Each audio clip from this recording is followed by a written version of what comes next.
हाजिर हूँ जिसे आप ईद पे बनाएंगे। जितना मर्ज़ी गोश्त खाएं, आप सिर्फ़ और सिर्फ एक गिलास पिएंगे, आपको बिल्कुल इसके अंदर शामिल कर देनी है। पुदीने की फ्रेश पत्तियाँ अगर चाहें तो पूरी, ताकि जो है उसमें से मिट्टी वगैरह निकल जाए। और ये देख सकते हैं नीचे मिट्टी आप या नहीं, इसको स्टोर कर सकते हैं आप।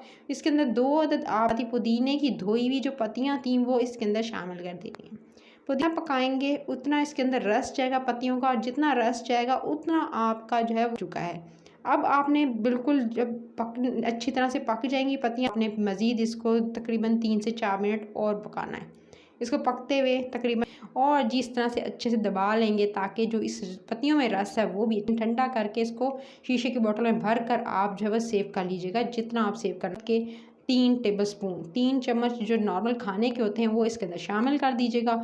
और उसके बाद मज़ीद 1 गिलास पानी शामिल करके एक शरबत बना लीजिएगा। ये दे सकते हैं क्योंकि चीनी की मकदार आपने जो है आधा नींबू का रस निचोड़ना है।